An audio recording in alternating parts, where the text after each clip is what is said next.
तो चलिए बच्चों, लास्ट क्लास के अंदर मैंने आप लोगों को एमसीक्यूज करवा रहा था चैप्टर नंबर 1 के।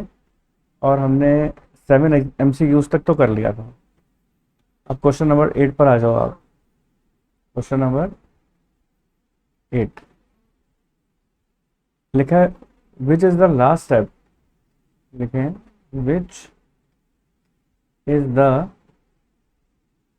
Last step of accounting. Which is the last step of accounting as a process of information.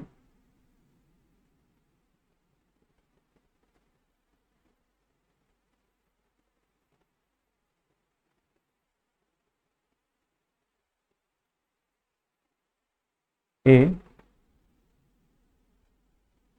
recording of data, recording of data in the books of accounts।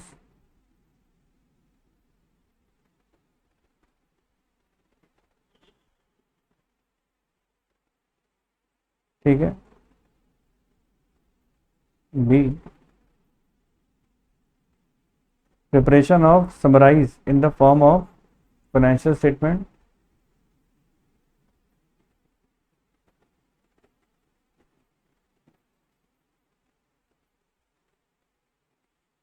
preparation of summarize in the form of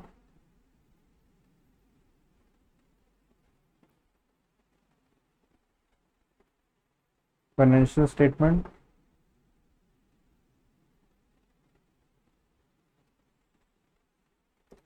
communication of information।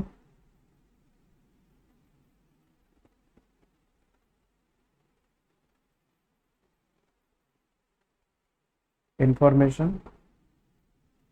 देखो MCQs इस तरीके से आएंगे ना, तो बहुत ध्यान से समझने की जरूरत होती है। ठीक है ना। Analysis and interpretation of information.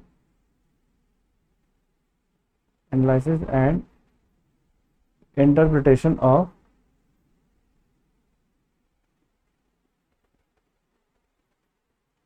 Information. ठीक है जी। तो क्वेश्चन नंबर 8 आपसे पूछ रहा है कि जो अपनी अकाउंटिंग प्रोसेस होता है, तो आपको क्या लगता है अकाउंटिंग प्रोसेस का लास्ट स्टेप क्या है। मैंने आपको बताया था ना अकाउंटिंग प्रोसेस क्या होता है, IMRCSAC। तो फर्स्ट स्टेप तो क्या होता है, आइडेंटिफिकेशन ऑफ फाइनेंशियल ट्रांजेक्शन। और लास्ट स्टेप क्या होता है, MRCSAC, C for communicating of information to the user. तो communicating of information, C point इसका लास्ट पॉइंट होगा। ठीक है। अब आओ क्वेश्चन नंबर 9 लिखते हैं। लिखो, book keeping. bookkeeping is mainly bookkeeping is mainly concerned with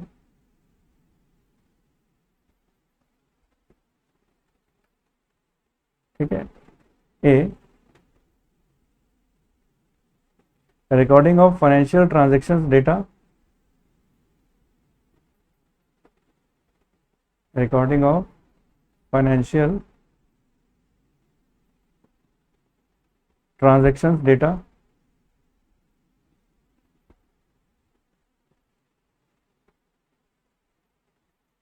B, interpreting the data for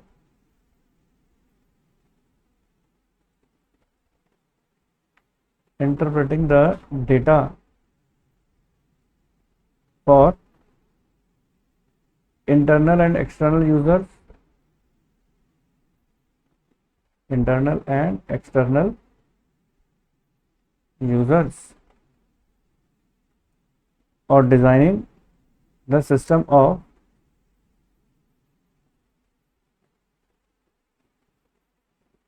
designing the system of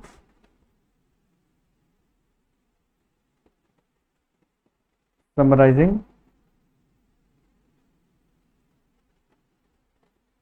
the recorded data।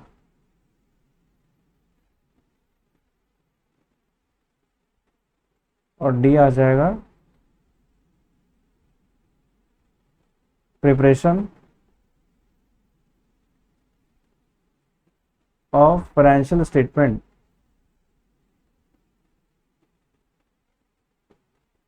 Preparation of financial statement of business enterprises.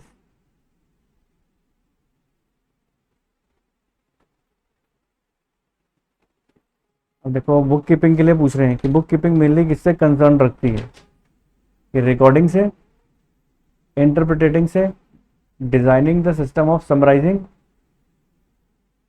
ठीक है, या preparation of financial statement से। मैंने आपको बताया था book keeping IMRC, यहाँ तक का जो काम होता है वो किसका होता है, बुक कीपिंग का होता है। SAC का काम किसका होता है, अकाउंटिंग का, ये बताया था मैंने आपको। तो यहाँ पर देखो IMR रिकॉर्डिंग जो है ना, रिकॉर्डिंग ऑफ फाइनेंशियल स्टेटमेंट, देखो आई फॉर, ये लिखा है इंटरप्रिटेटिंग, इंटरप्रिटेटिंग किसके अंदर आ गया, एनालिसिस एंड इंटरप्रिटेशन के अंदर आ गया, समराइजिंग भी इसी के अंदर आ गया, और प्रिपरेशन ऑफ फाइनेंशियल स्टेटमेंट भी एनालिसिस के अंदर ही आ गया। तो केवल रिकॉर्डिंग का काम जो बचा है ना वो IMRC के अंदर जो आर आ रहा है ना उसका मतलब होता है। तो बुक कीपिंग किससे कंसर्न है, IMR से, IMRC से, ठीक है ना। तो इसका मतलब, तो इसका आंसर क्या होना चाहिए, ए। उम्मीद करता हूं बात क्लियर हो रही होगी आपको। आगे लिखो question number 10।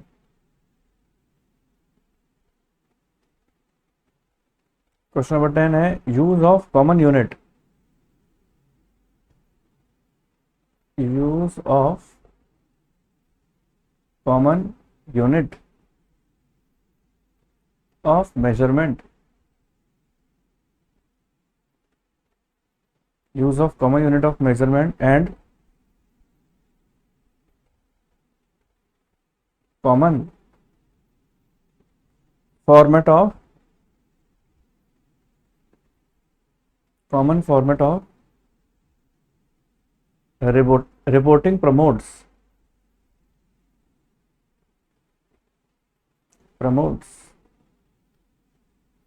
a comparability,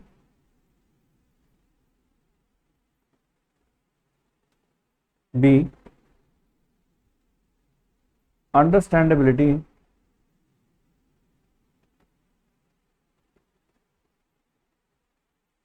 C relevance, और D reliability।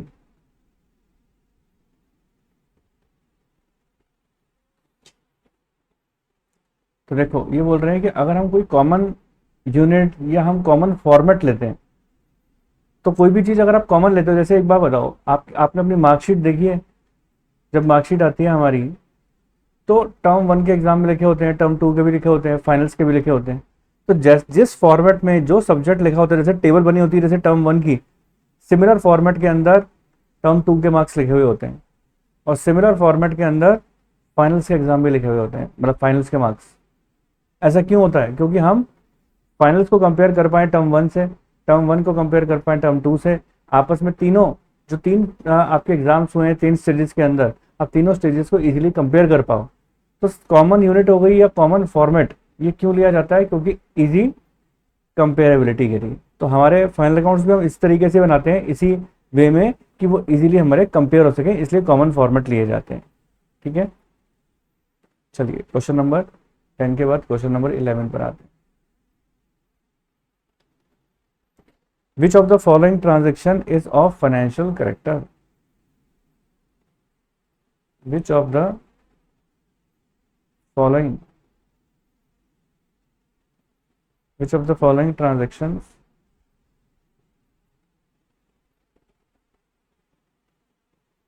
is of financial character?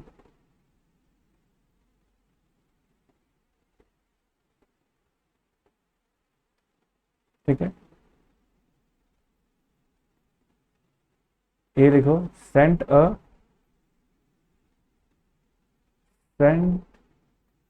fax message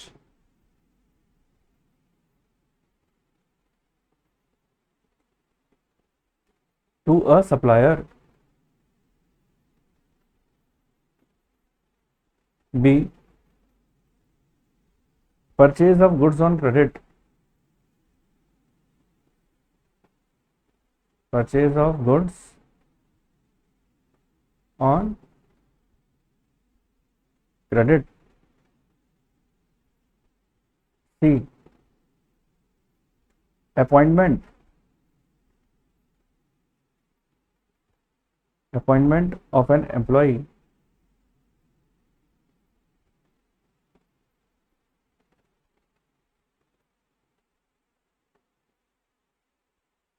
D general manager, general manager resigned from organization,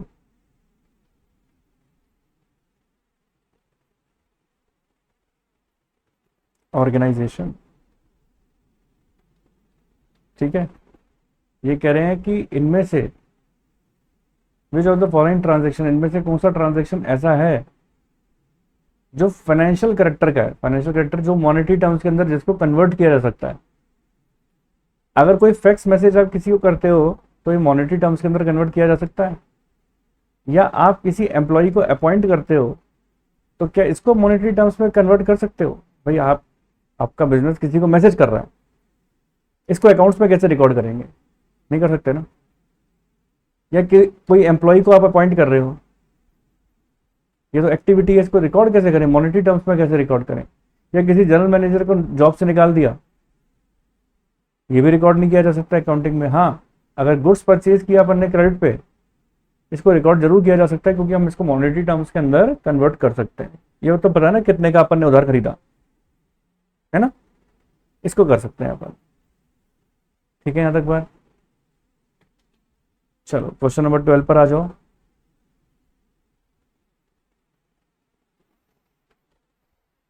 which of the following statement is incorrect?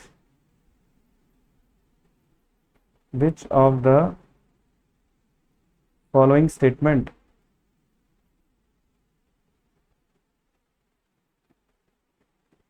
Is incorrect?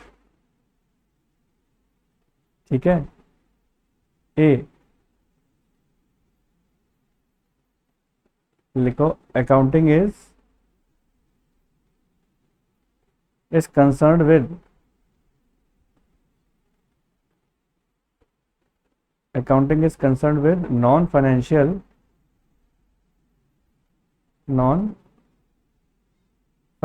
transaction।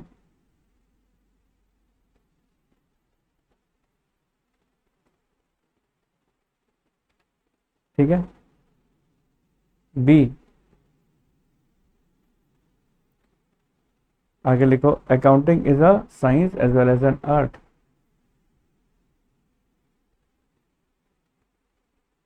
accounting is science as well as art। C लिखो, C point, accounting is concerned with, accounting is concerned with past as well as future event।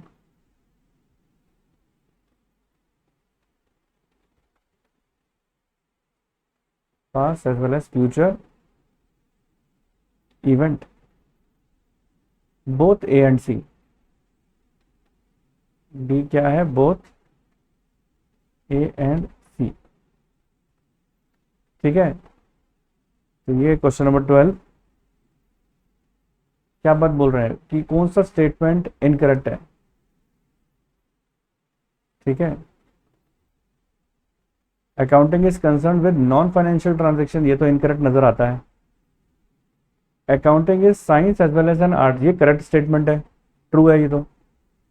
Accounting is concern with past as well as future events, accounting is concern with past as well as future event, ये भी correct नहीं है ना? तो क्या बोलना चाहिए आपको इसका? बोथ ए एंड सी। ठीक है, चलिए क्वेश्चन नंबर 13 पर आ जाओ। लिखो question number 13। Cost accounting is that branch, cost accounting is that branch of accounting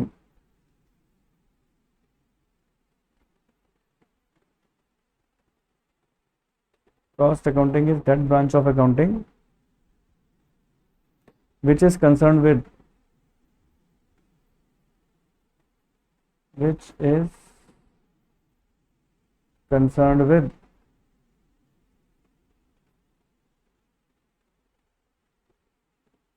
a decision making process of the management, decision making process of management, b maintenance of books of accounts,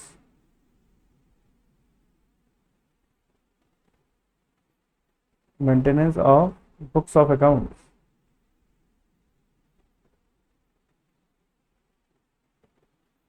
to determine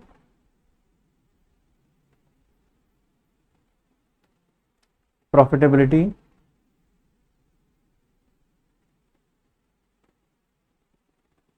and financial position of business and financial position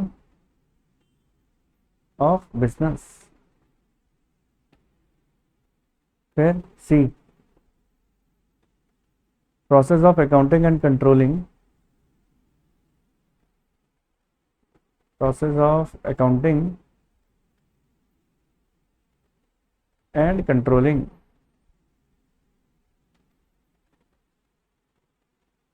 the cost of products manufactured,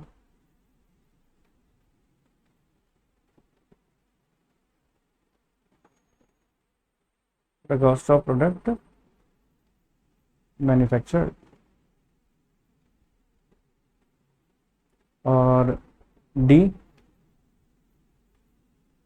none of these।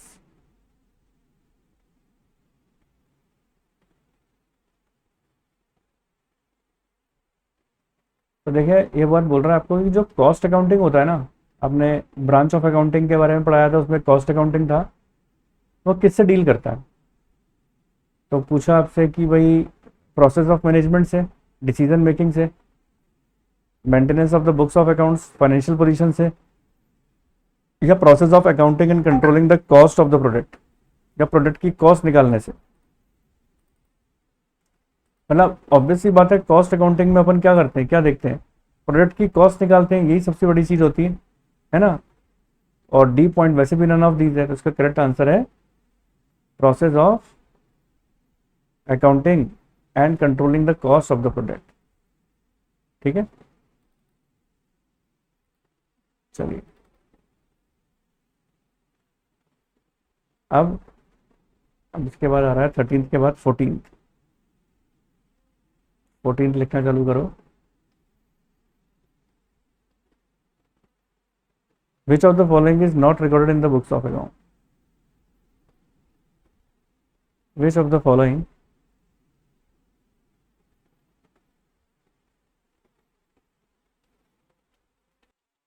which of the following is not recorded in the books of account? Is not recorded in books of accounts?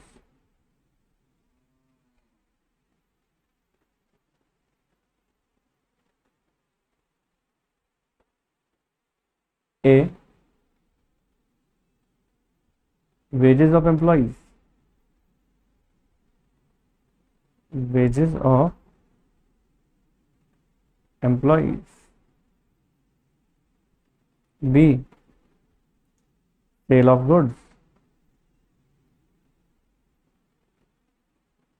sale of goods। Payment of interest,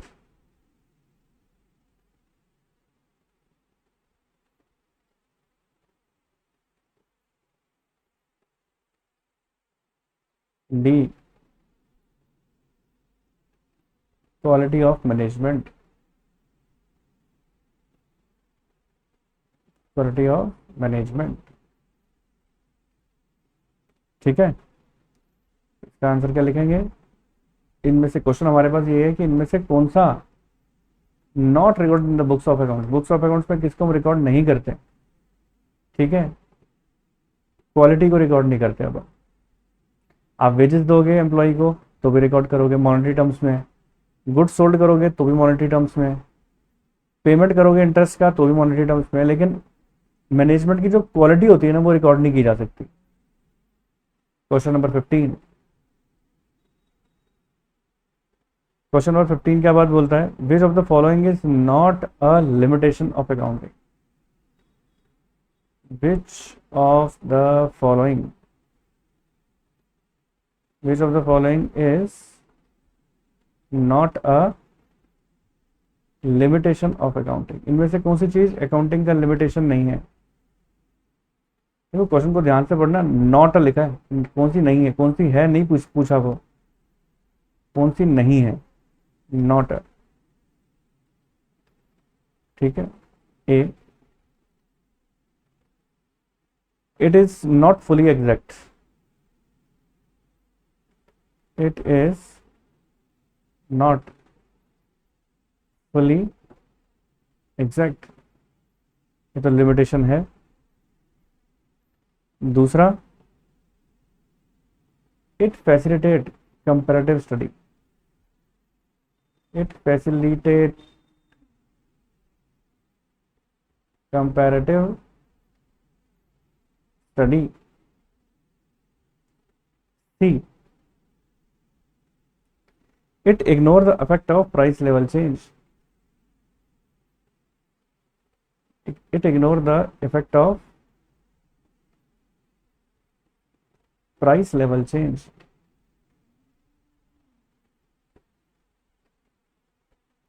ठीक है ना। और D, it is affected by window dressing, it is affected by window dressing।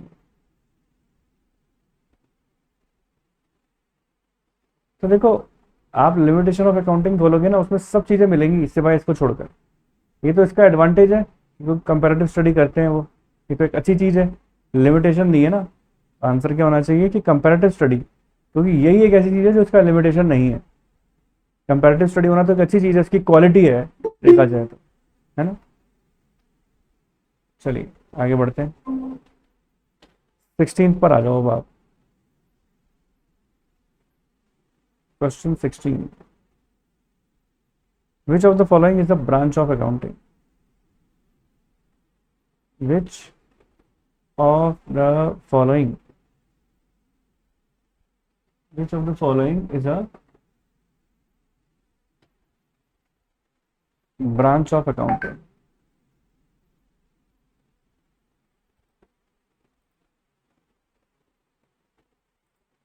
ठीक है,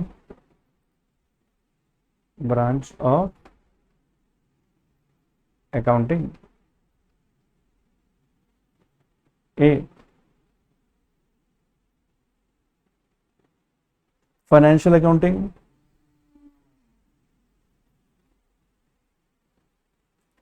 ठीक है। B, cost accounting,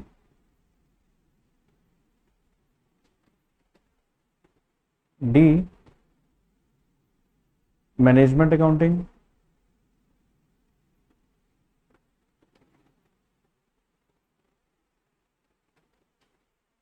and D, तो C कर देना। सी के बाद डी आ जाएगा, ऑल ऑफ द अबव। ठीक है ना, तो ये आ जाएगा आपका, इसका सभी चीजें हैं ब्रांच ऑफ अकाउंटिंग, तो डी आएगा इसको। ठीक है, चलिए अब 17 वाला देख लेते हैं। Question 17, qualitative characteristic qualitative characteristic,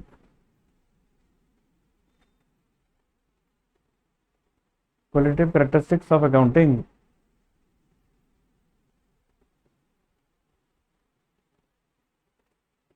of accounting information, आपको याद है कि मैंने आपको बताया था अकाउंटिंग इंफॉर्मेशन की क्या क्या क्वालिटी होती है। तो ए, रेलेवेंस, क्या ये क्वालिटेटिव कैरेक्टरिस्टिक है। बी, कंपेयरेबिलिटी, क्या ये क्वालिटेटिव कैरेक्टरिस्टिक है। सी, रिलायबिलिटी, क्या ये क्वालिटेटिव कैरेक्टरिस्टिक है। D, all of the above.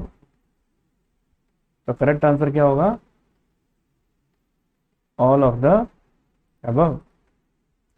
ये थे आपके सारे एमसीक्यूज चैप्टर नंबर 1 के। उम्मीद करता हूं आपको अच्छी तरह समझ में आए होंगे।